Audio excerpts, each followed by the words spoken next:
Think fame makes you fearless. Think again. From lucky socks to banned birthday cakes, celebs have some seriously quirky superstitions. Let's dive into the weird world of celebrity luck and logic. Oprah Winfrey is known for her powerhouse presence, but behind that calm confidence lies a superstition-like ritual she never abandons: stillness before decisions. Whenever she faces a major choice, whether it's a new business venture, a partnership, or a life shift, she retreats into silence. She shuts out the world, sits alone, and settles into deep meditation, letting her thoughts slow to a gentle drift. For Oprah, this isn't just a wellness habit, it's a guiding force. She believes that intuition can't speak over noise, chaos, or pressure. Meditation clears that fog, helping her separate fear from instinct, excitement from distraction. To her, clarity isn't something you chase, it's something that arrives when you get quiet enough to receive it. This ritual has become almost sacred in her life. No matter how tight the schedule or how intense the moment, Oprah refuses to take a major step without first entering this inner sanctuary. It's her personal compass, her protective charm, and her good luck signal that she's aligned, grounded, and ready to move toward whatever comes next.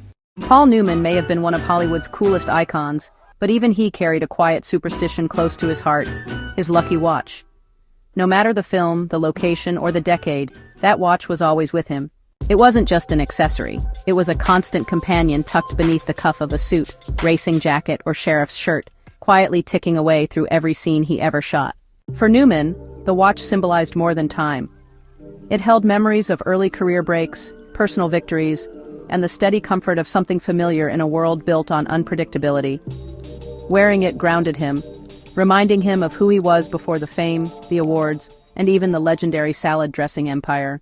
When nerves rose or a role felt heavy, he'd touch the watch and reset himself, like a personal anchor. Cast and crew often joked that the watch deserved its own billing, because if Newman was on set, it was there too. Its presence almost a silent promise of a smooth day's work. Whether out of habit, sentiment, or superstition, Paul Newman never filmed without his trusted timepiece, believing its steady rhythm brought him luck, focus, and that unmistakable Newman calm. Robert Pattinson may come off as effortlessly laid back, but even he holds tightly to a personal superstition, one that sits right there on his jawline. Before any major film audition, he refuses to shave. No trimming, no tidying, no razor anywhere near his face.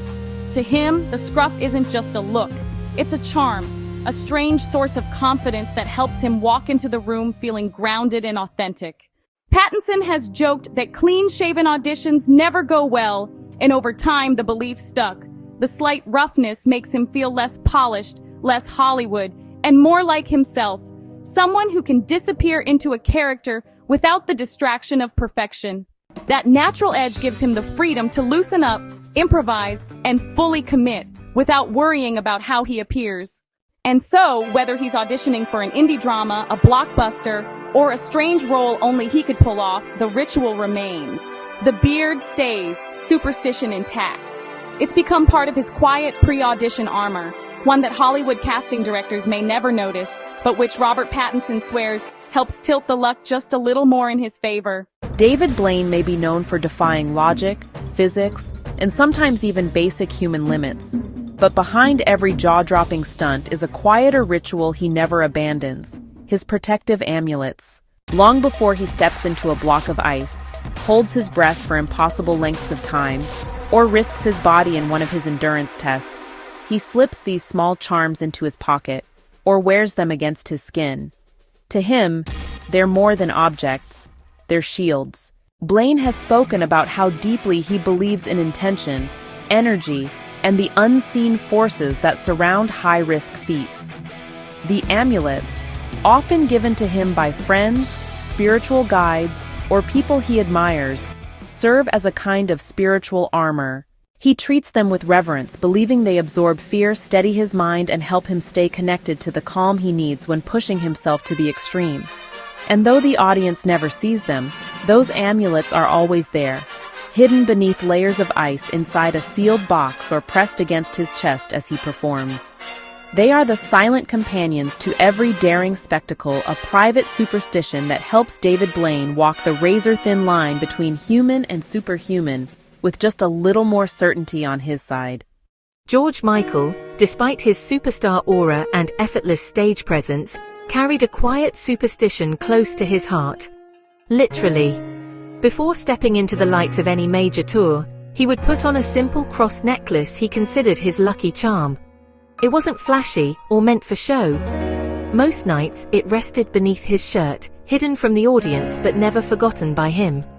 To George, it was a source of comfort, a reminder of strength, faith, and the grounding feeling of home. The necklace symbolized protection during the whirlwind of touring. Constant travel, massive crowds, unpredictable nights. When nerves crept in or the pressure of perfection felt heavy, touching that cross brought him back to himself. It held memories of childhood, belief, and the people who shaped him, becoming a small but powerful ritual that steadied his heart before every performance. It was his way of ensuring that luck, grace, and a sense of peace walked on stage with him. And though fans fell in love with his voice, charisma, and unmatched presence, few ever knew that behind the scenes, this modest charm played a role in his confidence.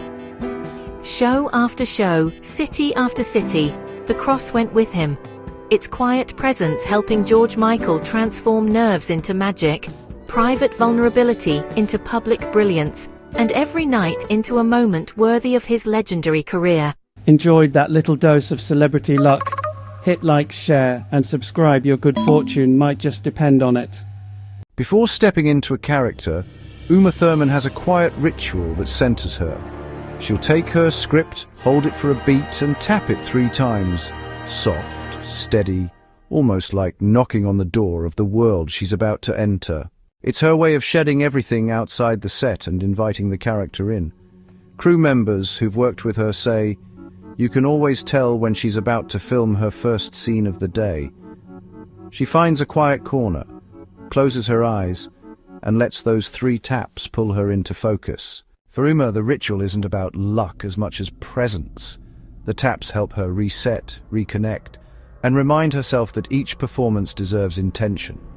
Some actors warm up their voices, some pace the room, but Uma's magic comes from the rhythm of those 3 quiet knocks. It's simple, almost invisible to anyone not paying attention, yet it's become a signature thread in the fabric of her process.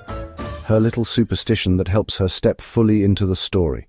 For Michael Douglas, superstition comes in the form of something small enough to slip into a pocket, but powerful enough to steady him through decades of fame. A worn childhood coin he's carried since long before the awards, the headlines, or the iconic roles. The edges are smoothed from years of being thumbed in quiet moments, and he's admitted that he still reaches for it instinctively before big decisions or major projects. To him, it isn't just a charm. It's a reminder of where he came from, a grounding force amid the chaos of life in the spotlight. Throughout his career, that coin has traveled with him from set to set, tucked inside his wallet like a silent companion. When the pressure builds or the stakes rise, he'll pause, touch the coin, and feel a little surge of calm, almost like reconnecting with the boy he once was. It's a ritual he's never outgrown and never plans to. After all, for Michael, the coin isn't just lucky. It's history, protection, and memory all wrapped into one small, irreplaceable piece of his story. Marilyn Monroe wore Chanel No. 5 as her armor for luck. For Marilyn Monroe, glamour wasn't just a performance, it was a shield, a ritual, and really, a source of strength. At the heart of that ritual was Chanel No. 5. The fragrance she famously claimed was all she wore to bed. But privately, she saw it as something more than a signature scent. To her, it was a kind of invisible armor, a lucky veil she believed helped her step into the world with confidence, softness, and control. A few drops on her skin became a quiet reminder that she could transform any room she walked into. Whenever she faced emotionally difficult scenes, public appearances, or the weight of her own rising fame, Marilyn leaned on the familiar comfort of that scent. It made her feel composed, protected, and unmistakably herself. Chanel No. 5 was her charm against insecurity, her fragrant talisman on chaotic film sets, and a whisper of stability in an unpredictable life. Even decades later, the scent is inseparable from her legacy, not just as a symbol of beauty, but as the good luck ritual she carried everywhere. Even in the highest office in the world, Barack Obama carries a quiet superstition close to his heart. Among the memorabilia, gifts, and keepsakes in his private spaces, he keeps a small Madonna and child statue, a symbol of protection, faith, and comfort. For Obama, it's more than decoration. It's a personal ritual, a reminder of guidance and balance amid the immense pressures of leadership. Whenever difficult decisions arise or moments of uncertainty loom, the tiny statue serves as a grounding force. It's a silent companion that offers a sense of calm, helping him focus, reflect, and draw strength from a spiritual connection beyond politics or daily responsibilities.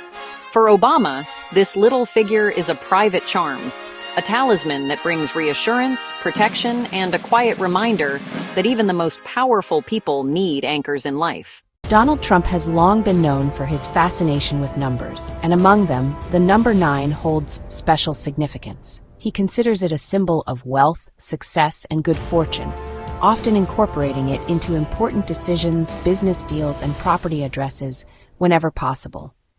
For Trump, it's more than numerology. It's a superstition that guides him toward outcomes he hopes will be prosperous. This belief manifests in both big and small ways. From the timing of announcements to strategic choices in real estate and branding, the number 9 becomes a subtle ritual, almost like a secret code for luck.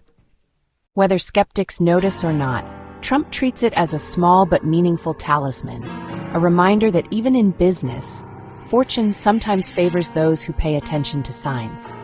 Over the years, this habit has reinforced his confidence, giving him a sense of control over situations where outcomes can feel unpredictable. The number 9 isn't just a numeral, it's a symbol of optimism, strategy, and the kind of luck Trump relies on to navigate his high-stakes world. Believe it or not, that's just 10 of hundreds. More celebrity quirks and charms are on the way, so don't miss out. Subscribe now and keep the luck rolling.